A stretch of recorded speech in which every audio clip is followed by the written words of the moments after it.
It's time to talk about Cardi B's Imaginary Players. And I'm gonna be honest, I like the track. I don't love it as a single, but I do like the track itself. I would have loved to see Imaginary Players on the track list.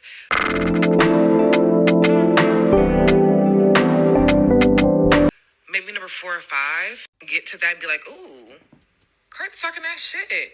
I would have loved that. I don't necessarily want to hear this on the radio. I don't necessarily want to be at the club and hear this. There are a lot of people saying that they don't think it should be a single. I'm going to tell you why I disagree with that. In my opinion, really good singles do one thing very well. They give you an idea of the album without telling the whole story.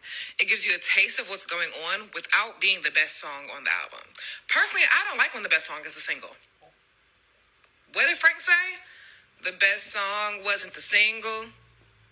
Sometimes the best song should not be the single. Sometimes the single should just give you a taste of what you're about to listen to, especially when the album itself is kind of far out, which Cardi's album technically still is. Now, 2 really good cases of this, just so y'all can get an idea of what I'm talking about, is with Beyonce's last 2 albums. I personally think that Texas Hold'em and Break My Soul are respectfully the worst songs on both of those albums. However, they do a really, really good job of showing you what the fuck is about to happen without telling you what the fuck is about to happen. You kind of know, like, it's like when your friend, it's like, yeah, my friend's throwing a party, like, it's my friend's birthday, they throwing a little kickback, let's go to their crib for their party. You don't know these people, but you watch their stories on Instagram, you see how they get down. So you know, all right, I do know who these people are, like, we've hung out once or twice, we're gonna have a good time, it's gonna be a fine night, but you're actually about to black out and you're not going home till 6 o'clock in the morning, and you didn't see that coming. That happens to me every weekend. Now, when I played Imaginary Players, I played it first in my car. I feel like a song doesn't pass the play test unless it plays well in the car. And then I came home, plugged in my surround sound, and I watched that video. Now, I will say I like the video. I think it goes hand in hand with the vibe she's trying to set. Now, when I let it play in my car, it just went ahead and played all the available singles from the album, which are WAP, Up, Outside, and now Imaginary Players. And when you listen to them back to back that way, the sound is kind of cohesive, even though them songs is old as a motherfucker. The sound itself is kind of cohesive, and I do like how it sounds. It's going to be a whole lot of shit talking, a whole lot of referencing where she's from in her gang, and referencing herself and things that she's done in the past, as well as, giving us a good party bop, some sex rap, and something to dance to. I think overall I'm still very excited about this album, and I think it's actually a good single because it gives you a taste, but not the whole plate. Now, I will be remiss if I did not go over the cons. I will be honest, I don't think that Cardi B necessarily sounds good on the track. I don't think she necessarily sounds that good in a lot of parts. That second verse is very difficult to listen to. Extremely difficult to listen to. I can hear the paper crinkling from her fingers sliding the corset as she's reading the lyrics. That second verse is rough. That third verse is the best verse on the song. However, she does not necessarily have the swag to carry those bars the way they could have been carried. I think her flow is very, very, very cute. I thought it gave you a little bit of oomph. But again, she just does not have the vocal swagger to eat some of the bars up the way they could have been ate. However, overall, I will be listening to the song. This song will get plays out of me. It might go on my manifestation list as well because I feel like it just kind of gives what it gives. The video is gorgeous. The budget does seem a little bit lower. But I feel like it's more of an experimental track for her, and we gonna have to experiment by not giving you all the goddamn money. So, like I said, Imaginary Players, I would give Imaginary Players a solid 6. It will be getting plays for me, but I don't think it'll be like a radio hit. But I don't necessarily think she was looking for that. So I think Cardi B lives up to the expectations of, or rather, the title of Am I the Drama? Yeah? She lives to that very well. And for me, she does it very well. And I think she's giving people what they want, the drama in her life. She's giving them spectacle, she's giving them chaos, she's giving them, teasers and pieces and hooks and all of that. You see. So it's living up to that. Am I the drama?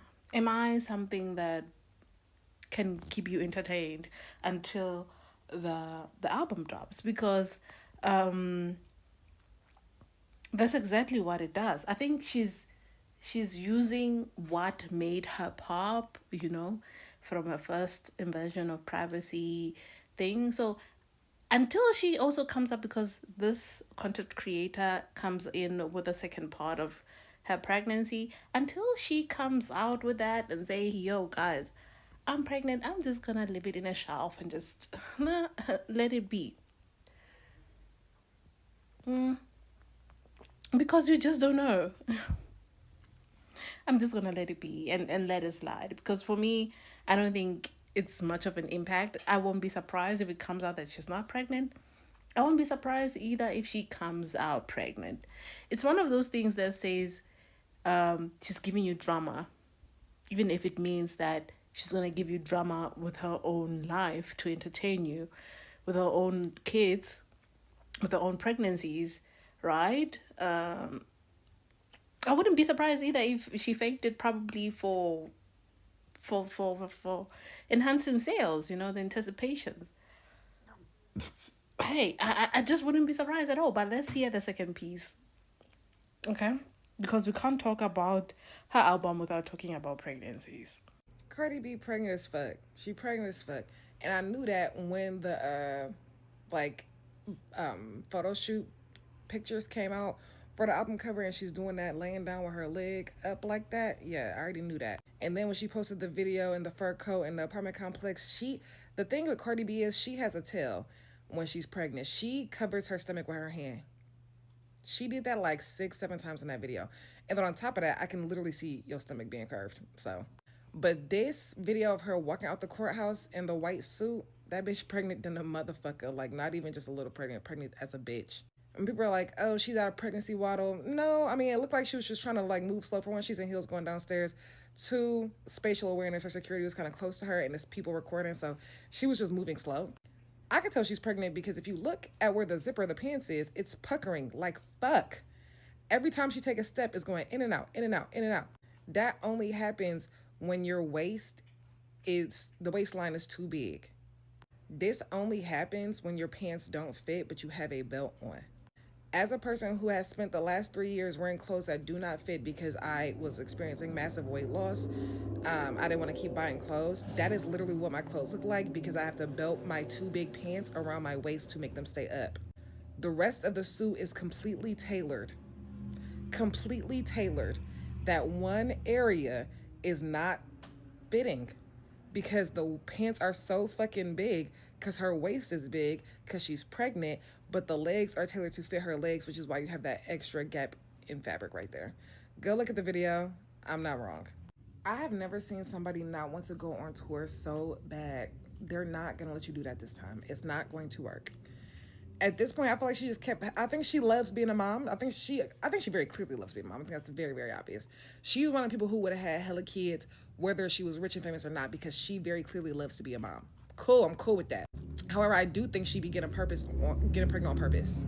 Because as pregnant as she is, for those pants to look like that means that she would have already been pregnant when the album was announced, right? Which means that she knew. She did not wake up to an announcement that her album was coming out. She knew and either was already pregnant when they were discussing it or got pregnant very shortly after she got green light for the album to come out. She don't want to go on tour and she's about to be on that stage shucking and jiving like Carisha was at that damn Rolling Loud. Y'all better get y'all money back. And it's why I don't pre-order albums. I damn near might not play the shit. I done waited damn near 10 years to watch you go on tour and you still won't do you.